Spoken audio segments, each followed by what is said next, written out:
Oke, mari kita buka firman Tuhan ini dan kita baca bersaut-sautan. Injil Lukas pasal 12 ayat 13 sampai ayatnya yang ke-21.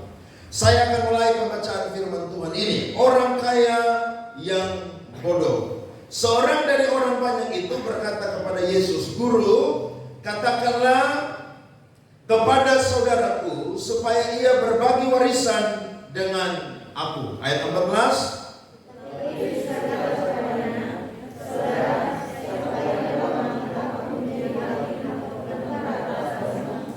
Katanya lagi kepada mereka, "Berjaga-jagalah dan waspadalah terhadap segala ketamakan." Perhatikan, bukan cuma bicara satu ketamakan, tapi segala ketamakan. Sebab walaupun seorang berlimpah-limpah hartanya, hidupnya tidaklah tergantung daripada kekayaannya itu. Ayat 16.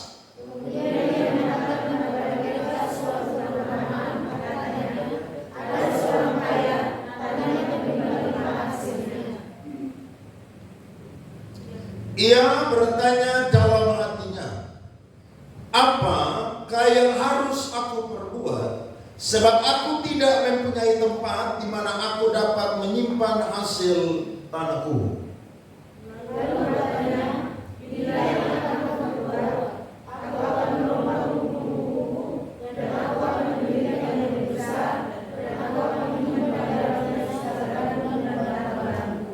Sesudah itu aku akan berkata kepada jiwaku, "Jiwaku, ada padamu banyak barang, tertimbun untuk bertahun-tahun lamanya.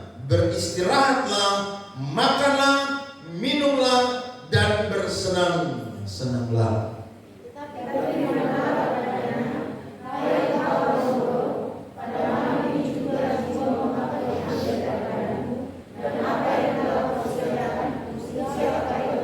Sama-sama, demikianlah jadinya dengan orang yang mengumpulkan harta bagi dirinya sendiri, jikalau ia tidak kaya di hadapan Allah. Beri tepuk tangan kepada Tuhan. Amin. Firman Tuhan ini tidak mengajarkan atau melarang saya dan saudara jadi orang kaya. Tetapi firman Tuhan di sini mengatakan, saya dan saudara boleh kaya, tetapi kalau tidak kaya di dalam Tuhan, maka tidak ada gunanya. Ada amin, saudara-saudara? Pada waktu itu Yesus sedang mengajar banyak orang. Kalau saya dan saudara baca dari ayat yang pertama sampai ayat yang ke-12 dari Injil Lukas 12, maka kita akan menemukan di situ bahwa ada banyak orang yang mendengar pengajaran daripada Tuhan Yesus Kristus. Dan pengajaran daripada Tuhan Yesus Kristus adalah berbicara tentang hal-hal iman yang sangat mendasar. Di situ Yesus mengatakan bahwa kalian tidak boleh punya kemunafikan seperti ahli-ahli Taurat dan juga orang-orang Farisi. Kemudian kalian tidak boleh takut kepada manusia yang membenci Injil, yang mau membunuh kalian. Ingat bahwa burung di udara itu Tuhan pelihara. Tuhan tidak akan pernah membiarkan umatnya itu menjadi orang yang kalah. Tetapi Tuhan mau menjadikan umatnya menjadi lebih daripada pemenang. Pengajaran Yesus ini, saudara, sangat-sangat mendasar supaya orang-orang yang mendengarkan pengajaran dia, mereka itu mengalami perubahan kehidupan. Tetapi ketika Yesus sedang berbicara itu, maka ada seorang yang menyela apa yang sedang Yesus itu ajarkan. Ketika dia menyela, saudara, maka dia berkata kepada Tuhan Yesus dalam ayatnya yang ke-13. Seorang dari orang banyak itu berkata kepada Yesus, "Guru, katakanlah kepada saudaraku supaya ia berbagi warisan dengan aku." Kemungkinan besar saudaranya itu ada bersama dengan dia, sehingga dia mau supaya Yesus itu menjadi perantara, menjadi hakim untuk berbagi warisan. Saudara lihat ya, ini orang lagi dengar pengajaran Tuhan Yesus, lagi dengar firman, tapi hati dan pikirannya kacau. Lihat, dia dengar Yesus lagi khotbah ngajar tentang hal-hal mendasar dari iman, tapi otak dia, pikiran dia, hati dia, saudara, dikuasai oleh apa, saudara? Harta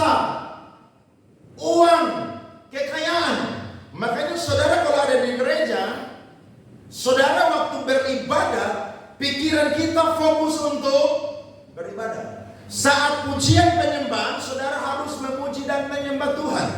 Saat firman Tuhan, saudara harus dengar dan meresponi firman Tuhan. Jangan sampai badan ada di dalam ruangan ini, tapi hati dan otak ada di mana, saudara? Ya, saudara yang kasih jawaban sendiri. Ada yang badannya di sini, tapi hati dan pikirannya sedang ada di Lipo Mall, saudara-saudara. Saudara boleh ke sana, tapi nanti habis ibadah dulu. Saudara sedang beribadah, tapi saudara sedang ingat uang saudara berapa banyak yang ada di rekening saudara. Saudara sedang beribadah, tapi hati dan pikiran saya dan saudara itu ngelantur kemana-mana. Orang Jawa bilang. Jadi cuman badan yang ada di dalam gereja, tapi hati dan pikiran tidak ada fokus kepada beribadah. Orang ini dia bilang kepada Tuhan Yesus supaya Tuhan Yesus menjadi hakim atau perantara, supaya dia punya saudara itu berbagi warisan dengan dia. Bagi orang Yahudi, warisan itu sangat penting. Karena warisan itu ditinggalkan oleh orang tua, dan yang mendapat warisan itu adalah anak laki-laki. Anak perempuan tidak dapat warisan. Anak perempuan hanya mendapatkan upah perkawinan. Tetapi yang mendapatkan warisan itu anak laki-laki. Biar anak laki-laki ada berapa banyak pun juga, tapi yang paling mendapatkan banyak itu saudara adalah anak yang sulung. Dia dapat kurang lebih 2/3 atau 80% daripada warisan tersebut. Nah, dia punya adik ini saudara, minta Tuhan Yesus supaya tolong bilang dong sama saya punya abang, saya punya kakak tuh, supaya dia bagi warisan dengan saya tambah. Dia sudah dapat warisan, tapi karena dia tahu dia punya kakak itu dapat lebih banyak, dia itu tidak puas. Berapa banyak orang yang tidak puas dengan apa yang sedang Tuhan berikan dalam kehidupan dia hari-hari ini. Ingat, Alkitab berkata tadi bukan cuma satu kita makan, tapi segala kita makan. Ada orang yang sudah diberikan rumah satu, dia tidak puas dengan rumah satu. Dia mau berapa saudara? 5. Jadi dia bilang, nanti Senin tidur di rumah ini, Selasa di rumah ini, Rabu di rumah ini, Kamis di rumah ini, Jumat di rumah ini, Sabtu di rumah ini. Kenapa? Karena totalnya ada 6 rumah. Ada orang yang sudah punya mobil satu tidak puas. Dia ingin supaya seperti orang-orang kaya yang diberi gelar apa? Sultan. Padahal gajinya pas-pas. Akhirnya saudara, dia pinjam uang saudara untuk apa? Bergaya supaya kelihatan seperti sultan. Padahal setan lagi rasuk dia, bukan sultan saudara. Ada orang saudara tidak puas dengan apa yang sudah Tuhan berikan. Nah, seorang ini saudara menjadi contoh bagi saya dan saudara, bagaimana begitu banyak orang yang sudah dengar firman Tuhan, bahkan sudah beragama Kristen, tapi hidupnya kacau saudara. Nah, hidup yang kacau karena kita makan ini perlu ditata kembali supaya serupa dengan apa yang Tuhan kehendaki. Yesus jawab bilang apa saudara di situ? Ayat 14. Alkitab berkata, tetapi Yesus berkata kepadanya, saudara, siapakah yang telah mengangkat aku menjadi hakim atau perantara atas kamu? Yesus tidak mau ikut dia punya mau, karena memang Yesus itu adalah Allah yang menjadi sumber segala sesuatu. Dia bisa berikan kepada orang itu secukupnya, tapi juga bisa memberikan kelimpahan sesuai dengan apa yang Tuhan kehendaki. Tidak heran kalau saudara baca Injil dari Matius, Markus, Lukas, Yohanes, itu kurang lebih ada 38 perumpamaan yang Yesus sampaikan. Dan dari 38 perumpamaan ini saudara, ada 16 perumpamaan yang berbicara saudara atau berkaitan dengan uang atau kekayaan. Total ada berapa perumpamaan? 38. Yesus bicara tentang uang atau singgung tentang kekayaan, ada berapa banyak saudara? 16. Berarti saudara kurang lebih 45% perumpamaan daripada Tuhan Yesus Kristus itu menyinggung soal keuangan atau kekayaan. Berarti kalau pendeta khotbah tentang materi, tentang uang, kekayaan, alkitabiah atau tidak saudara? Alkitabiah atau tidak? Ada banyak orang bilang begini, pendeta main khotbah tentang uang, dia lagi butuh uang tuh. Tidak saudara. Pendeta berbicara sesuai dengan tuntunan Tuhan. Saya ingat betul tahun ini saya tidak pernah khotbah tentang keuangan. Baru hari ini saya khotbah tentang apa saudara? Keuangan.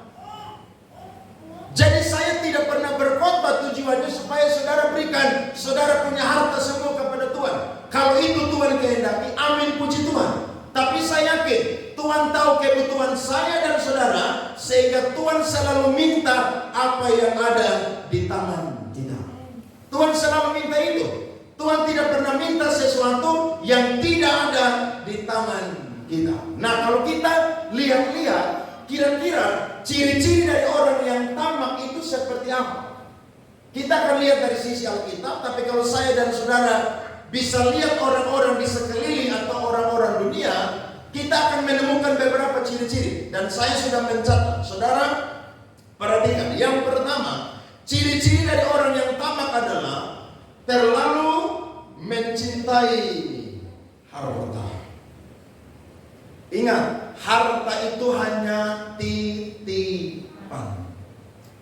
Tapi ada banyak orang yang tamak, dia itu terlalu mencintai harta. Makanya Alkitab berkata apa? Di mana hartamu berada, di situ juga apa? Hatimu berada. Martin Luther bilang apa? Kenapa Tuhan sampai bilang begitu? Karena Tuhan tahu betapa dekatnya hati manusia dengan dompetnya.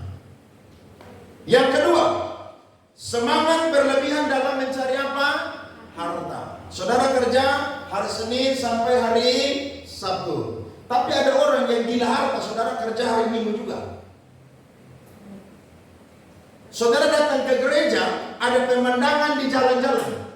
Saudara pikir orang-orang yang berdagang apakah mereka tuh bukan orang Kristen? Saya yakin sebagian daripada mereka adalah orang Kristen. Mereka berpikir justru hari Minggu tuh kesempatan dapat uang banyak. Karena orang ke gereja, pulang gereja kan butuh makanan, butuh lauk, kita jual. Saudara lihat, kerja dari hari Senin sampai hari Minggu. Besok hari Senin dia libur lagi saudara? Tidak, justru hari Senin hari pertama bekerja, dia gas lagi saudara untuk apa? Dapat harta. Semangat boleh, tapi jangan berlebihan. Ada amin? Yang kedua adalah pelit dan iri dalam membelanjakan apa? Harta. Dia punya uang saudara, tapi kadang-kadang mau beli sesuatu untuk kebutuhan dia sendiri saja tidak mau. Ini kita udah mau Natal ya. Saudara lihat di rumah kayaknya sofa kita nih udah lama, harusnya apa? Beli. Saudara lihat di rumah nih kayaknya perabotan bunga-bunga nih udah lama, harusnya apa? Beli yang baru. Tapi karena dia pelit dan irit, dia bilang sudah, kita cuci aja, tidak apa-apa.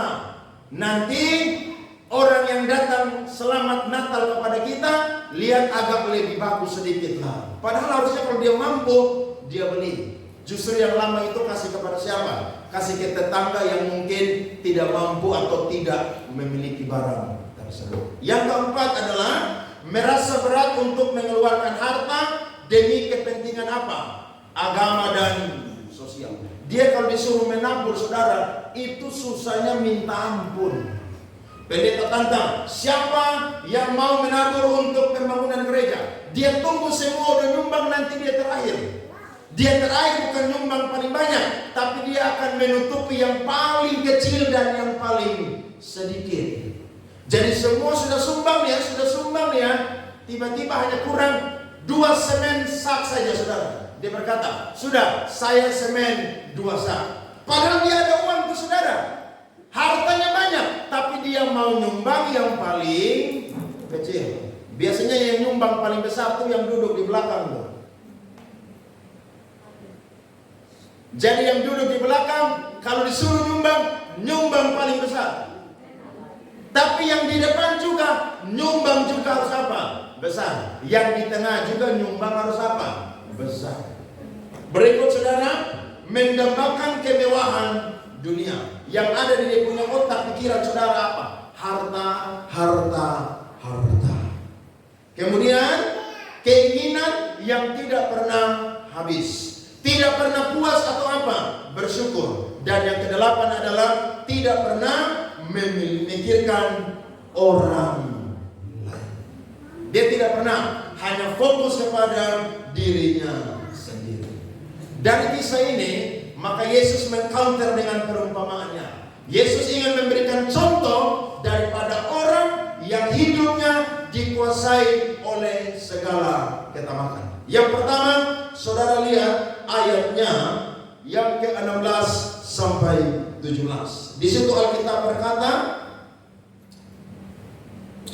ia bertanya dalam hatinya, apakah yang harus aku perbuat, sebab aku tidak mempunyai tempat di mana aku dapat menyimpan hasil tanahku. Ayat 18. Lalu katanya, inilah yang aku perbuat. Aku akan merombak lumbung-lumbungku, dan aku akan mendirikan yang lebih besar, dan aku akan menyimpan di dalamnya segala gandum dan apa? Barang-barangku. 19. Sesudah itu aku akan berkata kepada jiwaku. Coba saudara teliti itu ayat saudara. Kurang lebih ada 8 kali kata aku. Berapa kali saudara? 8 kali. Nah, Yesus memberikan jawaban. Contoh dari orang yang serakah atau orang yang tamak yang pertama adalah orang yang tidak melibatkan Tuhan dalam mengelola berkat dari Tuhan. Dia punya harta banyak, harusnya dia tanya Tuhan, Tuhan, harta ini saya mau buat apa? Betul atau tidak saudara? Tapi yang dia buat, dia tanya kepada siapa? Tanya kepada dirinya sendiri. Bahkan dia ngomong saudara, aku sampai berapa kali? 8 kali. Saudara lihat, orang kalau tamak modelnya seperti orang ini. Sama seperti orang ini. Semua hanya berpusat kepada dirinya sendiri. Dia dapat uang, dia berkata kepada dirinya sendiri, kamu mau buat apa? Kamu mau beli apa? Kamu mau buat apa? Pokoknya dia ngomong kepada diri sendiri. Saudara, kalau Tuhan kasih kita berkat, maka yang pertama, saudara sisihkan atau bagikan. Berapa banyak kebutuhan saya dan saudara setiap bulan atau keluarga? Makan, minum, pakai, atau menabung. Saudara harus bagi. Kemudian yang kedua, saudara harus bagi. Benih yang ditabur untuk Tuhan itu berapa? Kemudian yang ketiga, saudara harus bagi. Ada orang kaya yang membutuhkan, maka saya ketika digerakkan oleh Tuhan, saya harus memberkati orang tersebut. Ada berapa hal saudara? 3. Yang pertama, bagi untuk diri sendiri. Yang kedua, bagi untuk apa saudara? Tuhan. Yang ketiga, bagi untuk siapa saudara? Sesama. Tapi kalau orang yang tamak, semuanya untuk dirinya sendiri. Waktu dia dapat uang 100 juta, perpuluhannya berapa saudara? 10 juta. Tapi karena dia tamak, dia bilang sudah, Tuhan 1 juta saja. Tamak. Padahal dia kasih 10 juta, dia dapat berapa saudara? 90 juta. Lebih banyak kita atau lebih banyak Tuhan? Lebih banyak kita. Tapi memang orang tamak saudara, sudah dapat, masih curi lagi apa yang menjadi bagiannya Tuhan. Tidak heran, banyak orang masuk ke luar gereja, tapi masih jadi pencuri. Di sini ada atau tidak? Saudara jangan jadi pencuri ya. Saudara diberkati berapa dari Tuhan, memberi kepada Tuhan dengan jujur, tulus, dan ikhlas. Kenapa? Karena semua itu sumbernya datang dari Tuhan. Kalau Tuhan kunci langit saudara, saudara mau dapat berkat dari mana? Tidak bisa. Tapi kalau Tuhan buka langit, buka surga, saudara akan dapat berkat. Nah saudara tidak boleh jadi orang yang apa? Tamak.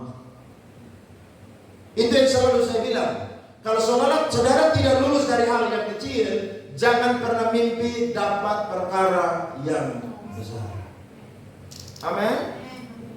Saya pernah dapat uang saudara 20 juta. Perpuluhan berapa saudara? 2 juta. Kecil atau besar? Bagi saya itu sangat kecil. Bila perlu saya kasih 30 juta, 3 juta. Tapi kalau orang yang tamak, dia bilang sudah Tuhan 200.000 sah. Tamak. Padahal ingat, saudara kalau dapat berkat, bagian untuk diri sendiri harus ada.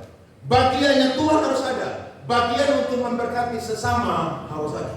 Saudara lihat ada anak yang mungkin sekolah teologi, saya harus memberkati dia. Saudara lihat ada orang di gereja yang mungkin kekurangan, saudara memberkati dia. Ingat, waktu saudara melepaskan apa yang ada di tangan saudara kosong, nanti Tuhan kirim lagi untuk mengisi tangan saudara dan saya yang kosong itu. Amin. Jadi jangan jadi pencuri, jangan tamak saudara-saudara. Ketika diberkati, ingat bagian saudara, ingat bagian Tuhan, dan juga ingat bagian sesama. Harus itu. Kenapa? Karena kalau tidak saya dan saudara sedang dikuasai oleh dosa kita makan. Yang kedua, Yesus memberikan jawaban tentang orang yang tamak. Ayat 18 saudara dan ayat 19. Langsung kepada ayat 19. Sesudah itu aku akan berkata kepada jiwaku, ada padamu banyak barang tertimbun untuk bertahun-tahun lamanya. Lihat ya, dia ngomong apa? Beristirahatlah, makanlah, minumlah, dan apa saudara? Bersenang-senanglah. Lihat nih, orang kalau tamak saudara hanya ingat dirinya sendiri. Sehingga Yesus bilang, orang yang tamak adalah orang yang tidak pernah puas dengan kelimpahan yang ada. Dia tidak pernah puas. Dia mau supaya apa? Tambah. Bahkan dia bilang, hai jiwaku, beristirahatlah, makanlah, minumlah, dan apa? Bersenang-senanglah. Ini orang dunia model begini. Dapat berkat dari Tuhan, tidak pernah ingat Tuhan dan orang lain. Hanya fokus kepada apa? Dirinya sendiri. Saudara tahu Warren Buffett? Itu orang salah satu yang kaya di dunia. Dia punya kekayaan saudara. Itu dia sumbang saudara setiap tahun sekian miliar kepada yayasan-yayasan yang sedang mengasuh anak-anak yang tidak punya orang tua.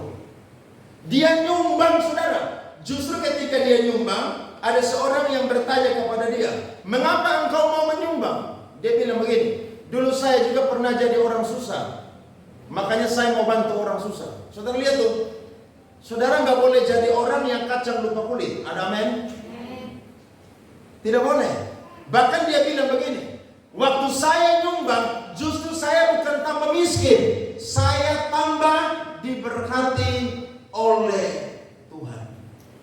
Karena memang ketika kita memberkati orang lain, kita itu sedang apa? Memiutangi Tuhan. Dan ingat loh, Tuhan tidak pernah berhutang kepada saya dan saudara. Tuhan akan balas memberkati ketika saya dan saudara memberkati Tuhan, bahkan juga sesama kita. Dan saya baca ada banyak orang kaya saudara yang memberikan harta mereka kepada Tuhan, justru kepada orang-orang yang membutuhkan juga. Justru ketika mereka memberi saudara, bukannya tambah kurang, tapi tambah berkelimpahan. Orang ini sungguh-sungguh tamak. Dia tidak sadar bahwa apa yang dia perintahkan kepada Tuhan Yesus saudara, itu ternyata tidak alkitabiah. Jadi kalau saudara hari ini berdoa, Tuhan buat saya tambah kaya Tuhan, supaya nanti saya jalan-jalan ke luar negeri tiap tahun, saya bisa beli rumah tambah, saya bisa punya mobil tambah. Saudara pikir Tuhan mau dengar? Tuhan tidak akan dengar. Tapi kalau saudara doa, Tuhan berkati saya, nanti kalau saya diberkati, saya mau berkati pekerjaan Tuhan. Tuhan berkati saya, kalau saya diberkati, saya mau memberkati sesama saya. Saudara kalau doa model begitu, yakin Tuhan bilang malaikat kirim berkat buat dia. Kenapa? Karena ingat, jawaban doa salah satunya adalah apa? Tuhan lihat apa? Hati. Tidak heran Yakobus bilang apa? Mungkin engkau salah berdoa, makanya tidak dapat apa yang engkau apa? Doakan. Karena yang engkau doakan hanya untuk memuaskan hawa nafsu. Ada amin saudara-saudara? Berhenti jadi orang yang tamak, tapi menjadilah orang yang apa saudara? Murah hati, diberkati oleh Tuhan. Dari kisah ini kurang lebih ada 2 pelajaran yang kita akan belajar. Kenapa Tuhan mau saudara untuk menata kembali kehidupan daripada orang ini, bahkan juga kehidupan saya dan saudara, supaya kita tidak boleh jadi orang yang tamak, tetapi kita menjadi orang yang kaya di hadapan Allah. Yang pertama adalah kekayaan bukanlah sumber kebahagiaan, melainkan alat yang Tuhan percayakan untuk apa? Memberkati. Ingat, kekayaan bukan sumber kebahagiaan, tetapi adalah alat yang Tuhan berikan untuk saya dan saudara pakai memberkati orang lain, memberkati pekerjaan Tuhan. Saudara, di Alkitab ada satu kata yang menarik, yakni kata hidup. Saya sudah taruh di depan, saudara perhatikan. Kata hidup ini saudara, kurang lebih ada mengandung 2 makna. Yang pertama adalah, itu dipakai kata bahasa Yunani bios atau puse. Di sini pengertiannya adalah kehidupan yang dimiliki oleh semua ciptaan Tuhan, binatang, tumbuhan, dan bios saudara itu bersifat kepada hal-hal fisik atau materi atau hal apa? Biologis. Makanya ada orang yang tafsir itu firman Tuhan bilang apa? Tuhan datang memberikan kepada kita apa? Hidup. Dan hidup dalam apa? Segala kelimpahan. Ada pendeta yang khotbah, saudara akan kelimpahan berkat, saudara akan kelimpahan materi, saudara akan punya tambah rumah, tambah uang, dan lain sebagainya. Saudara, kehidupan yang Tuhan janjikan itu bukan cuma bios, tetapi kehidupan yang Tuhan janjikan juga adalah apa? Zoe, saudara-saudara. Nah, dalam bahasa Yunani, Zoe ini punya arti adalah kehidupan yang bukan dalam arti biologis saja, melainkan menunjuk pada suatu kualitas hidup yang kaya rohani atau teologis. Hidup yang utuh, yang mengenal Allah sebagai satu-satunya Allah yang benar, dan mengenal Yesus Kristus yang telah Dia utus. Itulah kehidupan yang sejati. Berarti kalau saya dan saudara punya yang namanya Zoe, maka saya dan saudara berbeda dengan orang di luar sana. Orang di luar sana cuma cari harta, kekayaan dunia untuk memuaskan hawa nafsu mereka. Tapi kalau saya dan saudara anak Tuhan, saya dan saudara bukan cuma punya bios atau kehidupan biologis yang natural, tapi juga punya apa saudara? Zoe. Kehidupan yang berkelimpahan dengan berkat-berkat rohani. Saya mau tanya saudara, sukacita itu berkat atau tidak? Hah? Berkat. Ada berapa banyak orang yang tidak ada sukacita dalam hidupnya? Padahal uang bagi apa? Banyak. Saudara ingat satu perempuan namanya Marilyn Monroe. Perempuan ini sangat terkenal, penyanyi yang hebat, cantik saudara, luar biasa. Satu kali ada seorang penginjil datang ke apartemen dia dan menginjil dia. Dia bilang, kamu pulang saja, saya tidak butuh Yesusmu. Karena saya sudah punya apa saudara? Segala-galanya. Terkenal, cantik, uang banyak. Satu kali show saudara, ratusan miliar. Saya coba cari-cari artis-artis yang manggung saudara, luar negeri ya, Amerika. Itu satu kali mereka manggung saudara, ada seorang yang terkenal namanya Whitney Houston. Saudara tahu? Itu terkenal. Dia satu kali manggung saudara 1,2 triliun harus bayar dia. Banyak atau tidak tuh? Woi, kalau saudara dapat itu saya yakin saudara tidak ingat saya lagi tuh. Saya yakin betul lah. Bahkan saudara bilang, Tuhan, ini perpuluhan banyak Tuhan. Loh, 1,2 triliun itu berapa saudara? 1.200 miliar. Berarti perpuluhannya berapa saudara? 120 miliar. Kasih atau tidak? Coba, yang dapat uang model begitu, yang mau kasih perpuluhan angkat tangan. Betul.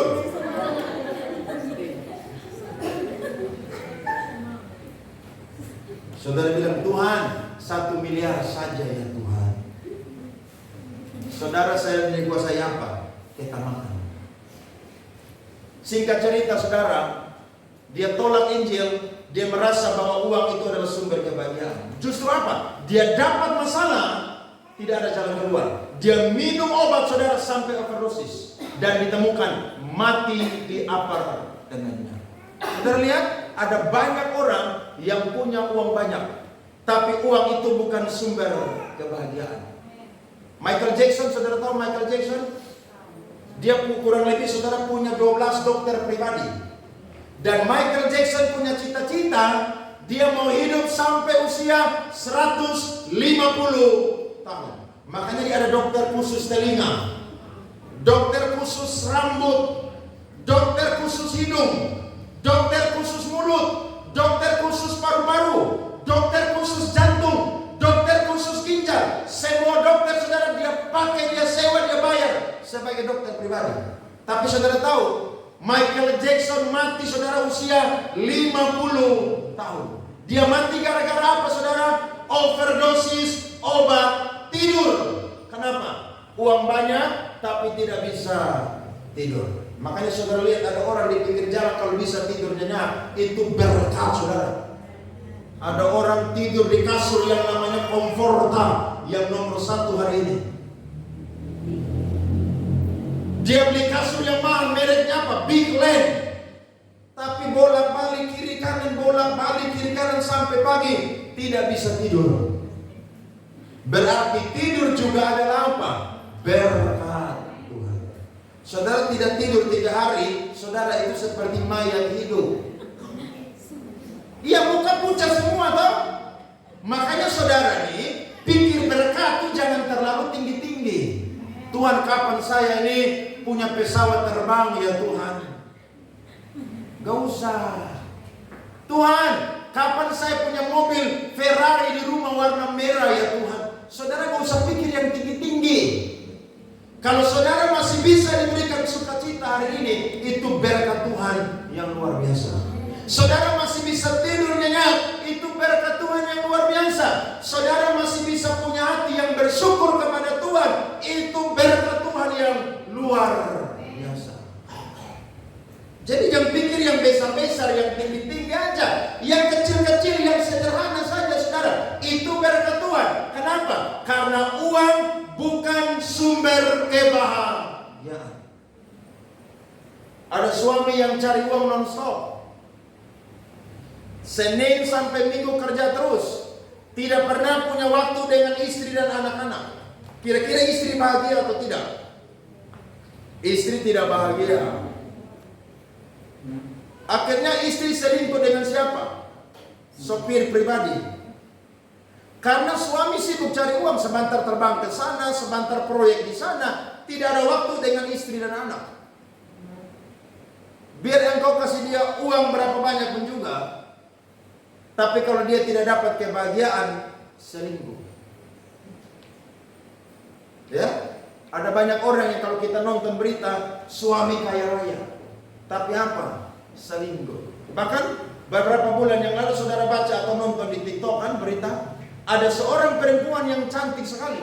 Mungkin 1 minggu saudara 2-3 kali ke salon. Dari ujung rambut sampai ujung kaki saudara, glowing habis semua. Tapi suaminya selingkuh dengan siapa?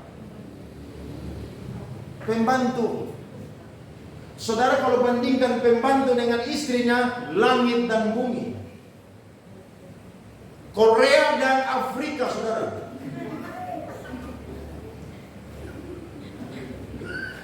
Korea dan Afrika. Tapi kenapa suaminya lebih pilih Afrika? Karena yang bikin suaminya bahagia tuh Afrika. Korea sibuk ke salon terus, tapi tidak punya waktu untuk apa? Suami. Makanya saudara jangan ukur kebahagiaan dari uang. Ada banyak orang sekarang yang ukur kebahagiaan dengan uang. Kenapa? Korupsi. Banyak orang mau datang baptis, mereka bilang, Yohanes, apa yang harus kami perbuat? Yohanes bilang begini kepada mereka, cukupkanlah dirimu dengan gajimu. Gaji berapa? Bergaya sesuai dengan apa? Gaji. Ibu-ibu, kalau suami gaji cuma 3 juta, gaya 3 juta. Amin. Kalau suami gaji 10 juta, gaji berapa? Gaya berapa? 10 juta. Jangan saudara main langganan, salon terus, mall terus, saudara. Online sebentar ada yang antar-antar barang terus. Terakhir saudara apa? Pinjol, pinjaman online. Model begini, suami bilang begini, saya gugat cerai kamu. Siapa yang salah? Siapa yang salah coba? Ya kamu lah. Kamu bukan jadi anak Tuhan, jadi setan di rumah. Bikin masalah aja. Uang bukan sumber kebahagiaan, tapi uang adalah alat yang Tuhan berikan kepada saya dan saudara untuk menjadi berkat bagi banyak orang. Ada amin? Kalau saudara diberkati, saudara datang gereja, Tuhan gerakan. Pulang berkati dia, ajak dia makan. Saudara bilang, oke Tuhan, saya pulang, saya akan traktir dia makan siang. Dan ketika Tuhan gerakan, betul orang itu mungkin tidak ada uang pulang untuk beli beras. Saudara ajak dia apa? Makan. Habis makan saudara bilang begini, di rumah ada berapa orang? Oke, bungkus ya, bawa pulang untuk mereka. Anak-anak di sini bergaul dengan saya bertahun-tahun, khusus anak muda tahu saya.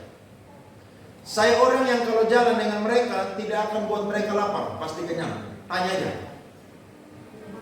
Kenapa saya model begitu? Saya cerita ulang sedikit ya. Waktu saya kuliah, saudara, kita anak mahasiswa teologi ini dikasih apa terima aja. Waktu kita praktek dikasih makan Indomie, ya makan aja. Kan pendeta siapnya Indomie. Waktu dikasih tempe dan tahu, ya makan aja. Padahal dulu saya, saudara, waktu masih di rumah belum sekolah teologi, 1 hari pun harus makan enak. Kalau tidak, rumah itu akan hancur, saudara. Tanya Om Saleh. Itu saya akan angkat batu, lempar rumah, lempar kaca, saudara, sampai hancur semua. Tapi waktu saya sekolah teologi, hidup di asrama, saudara, dibentuk. Kalau mau jadi hamba Tuhan, harus hidup dalam semua musim. Keadaan apapun, harus mau hidup. Saya ingat betul, waktu saya praktek di Jakarta, ada banyak orang yang selalu traktir saya makan. Waktu saya praktek di Aceh, saudara, 3 bulan, itu saya punya kenalan orang Batak banyak sekali. Banyak sekali. Karena mereka itu bekerja di NGO waktu tsunami terjadi tahun 2006. Dan setiap hari ini ketika keluar beribadah, mereka bilang, Andre, saya ajak makan. Karena waktu saya praktek, jangankan dapat uang pulsa, PK dari pendeta aja 1 rupiah pun tidak dapat. Wah, itu saya mau gila aja tuh waktu itu praktek. Tapi saudara gak bisa lari karena mahasiswa praktek. Saudara lari, pulang ke kampus, dia akan bikin surat kirim ke kampus. Saudara akan dapat skorsing, tidak ikut kuliah. Ya sudah, bertahan, sudah tahu di situ toh. Ketika kawan ketemu, ayo kita makan. Makan, saudara. Dan saya ingat betul, waktu saya di Jakarta 7 tahun pun juga seperti demikian. Saya tinggal dengan orang kurang lebih, saudara, 1 tahun. Saya tidak pernah beli beras 1 kilo, tidak pernah beli lauk apapun. Mereka bilang, Andre makan aja. Makanya waktu hari ini, saudara, saya jadi hamba Tuhan, saya jalan dengan orang, saya tidak segan-segan keluarkan uang yang ada di dompet saya untuk memberkati. Kenapa? Karena saya ingat masa lalu saya. Dulu saya tidak punya uang, ada banyak orang yang memberkati saya. Saudara jangan lupa kulit ya. Seperti baju lupa kancing, kacang lupa kulit. Gak boleh. Kalau Tuhan berkati engkau hari ini, ingat orang yang pernah tolong saudara di hari-hari yang lalu. Ini udah mau Natal kan? Saudara kirim kasih dia kue Natal yang banyak, kue kering, kue basah. Iya, saudara berkati dia. Ingat, saudara boleh miskin harta, tapi kaya kemurahan. Orang kalau kaya kemurahan, biar dompet tipis, tapi hatinya penuh dengan apa? Kemurahan. Dia tahu waktu dia memberkati, Tuhan akan ganti untuk apa? Memberkati. Ada amin saudara-saudara? Jadi ingat, harta bukan sumber kebahagiaan. Harta cuma apa saudara? Alat yang dipakai untuk memberkati. Saudara jangan sembah uang. Nanti wajah saudara sama seperti uang. Ada banyak orang mengeluh karena tahun depan diperkirakan pajak naik 12%. Saya bilang begini, pajak boleh naik 12%. Tapi berkat Tuhan pun juga naik dalam kehidupan orang-orang benar, orang percaya. Berita benar. Amin. Kan Tuhan sudah bilang biar ini dunia berubah, kasih Tuhan tidak akan pernah berubah bagi orang-orang yang takut akan Dia. Mau naik 50% pun juga silakan. Karena memang Yesus mau datang, dunia bukan tambah baik, tapi tambah tidak baik. Itu sebabnya dekatkan diri kepada Tuhan. Jangan saya dan saudara bersandar kepada uang. Waktu uang tidak ada, saudara punya hidup seperti uang. Tapi waktu saudara sembah Tuhan, saya yakin saya dan saudara tetap stabil dalam kehidupan ini. Amin. Ibu-ibu di rumah kalau tidak ada uang tetap sukacita. Pujian penyembahan, bahkan suara harus lebih besar, nyanyi lebih kencang, sampai orang bilang kayaknya dia lagi dapat berkat banyak tuh, padahal uang tidak ada. Iya dong. Saudara kerja di kantor, belum naik jabatan, tetap nyanyi pujian penyembahan. Saya yakin promosi datang dari Tuhan, saudara-saudara. Yang penting kerjanya apa? Bagus, jadi berkat. Itu yang pertama. Sedangkan yang kedua adalah harta dunia yang banyak tidak dapat menyelamatkan jiwa kita. Hanya hidup yang takut akan Tuhan yang akan membawa seseorang ada di dalam kerajaan surga. Lihat ayat 20 bilang apa di situ? Alkitab berkata, tetapi firman Allah kepadanya, hai engkau orang bodoh, pada malam ini juga jiwamu akan diambil daripadamu, dan apa yang telah kau sediakan untuk siapakah itu nanti? Saya mau tanya, waktu saudara mati, atau saudara pernah lihat orang mati, atau keluarga kita yang meninggal, waktu mereka pergi, mereka bawa harta mereka masuk dalam lubang kubur? Ya ada beberapa sih, ada beberapa. Ada yang punya emas di tangan tuh 5 kilo, 10 kilo, dia bilang, kubur saya dengan itu emas-emas semua. Dan kalau anak-anaknya ikut maunya orang tua ini, mereka kubur dia dengan emas-emas semua yang ada di kaki tangan semua, saudara telinga. Tapi saya yakin kalau malam tidak ada yang jaga kubur itu, orang rampok bongkar itu kubur, saudara.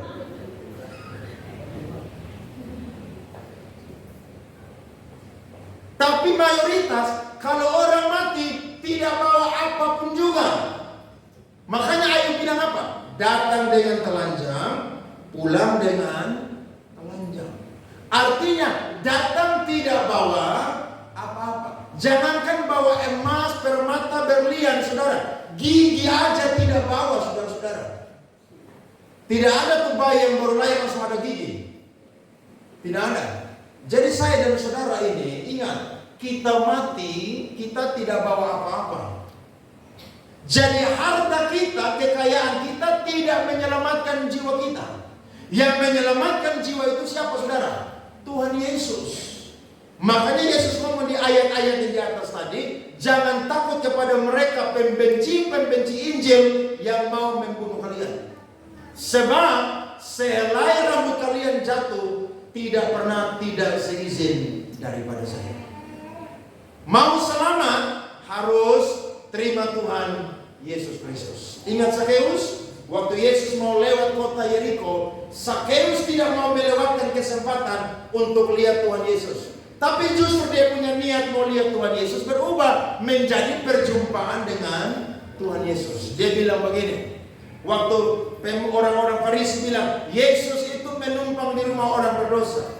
Dia bangkit berdiri dan dia berkata, setengah dari hartaku akan kubagikan kepada orang miskin.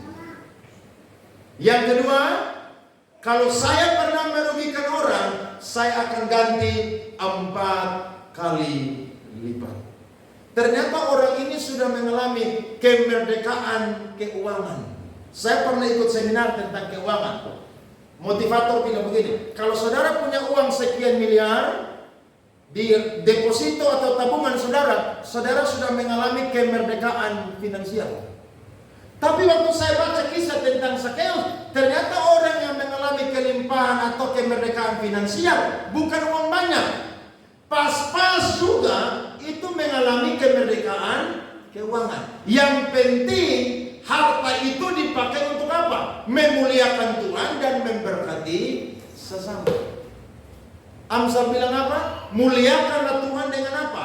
Hartamu. Jadi boleh muliakan Tuhan dengan hidup kita, tapi harta yang kita punya juga saudara harus memuliakan Tuhan. Ada amin? Tuhan tahu kok saya dan saudara perlu banyak hal. Tuhan tidak pernah minta berlebihan, tapi yang Tuhan minta sesuai dengan apa yang Tuhan perlukan. Ayat terakhir Kolose 3 ayat 5. Mari kita perhatikan firman ini.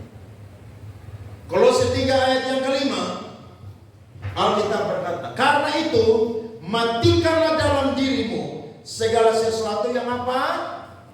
Dunia. Perhatikan, apa sih yang duniawi? Yang pertama, percabulan. Yang kedua, kenajisan. Yang ketiga, hawa nafsu. Yang keempat, nafsu jahat. Dan yang kelima itu apa saudara? Apa itu saudara? Keserakahan. Keserakahan itu sama seperti apa? Penyembahan berhala. Berarti bukan cuma sekedar siuman sadar, tapi apa? Matikan. Bukan cuma pingsan, tapi apa saudara? Matikan. Wah, ini firman berat saudara. Firman ini berat. Saudara kalau renungkan ini firman, ada banyak orang tidak mau lakukan firman Tuhan ini. Dengar khotbah berulang-ulang, tapi tidak mau bertobat. Hidupnya apa? Serakah aja terus. Tidak heran banyak koruptor yang ditangkap hari-hari ini. Apakah mereka semua tidak agama Kristen? Ada juga yang Kristen. Saya heran ya, jadi pejabat itu kan gaji udah besar. Gaji besar, tunjangan besar, ngurus proyek, tanda tangan besar uang. Tapi memang uang itu saudara, kalau jadi tuan untuk kita, dia tuan yang jahat. Orang korupsi akhirnya apa? Di akhir daripada kehidupan mereka, masuk penjara. Saya dan saudara tidak boleh demikian. Semua hal-hal yang duniawi matikan di dalam kehidupan kita. Salah satu yang pagi hari ini Tuhan bicara apa saudara? Keserakahan. Jangan jadi orang yang mau kaya tapi tidak memuliakan Tuhan. Saudara silakan kerja, usaha, bisnis, jadi orang kaya. Tapi ingat, jadi orang yang kaya di hadapan Tuhan. Saya percaya saudara akan tambah diberkati oleh Tuhan. Karena saudara didapati kaya di hadapan Tuhan. Berkati kita semua lewat firman Tuhan pada pagi ini. Amin untuk kebenaran firman Tuhan. Mari kita bangkit berdiri untuk kita masuk dalam perjamuan kudus pada pagi hari ini.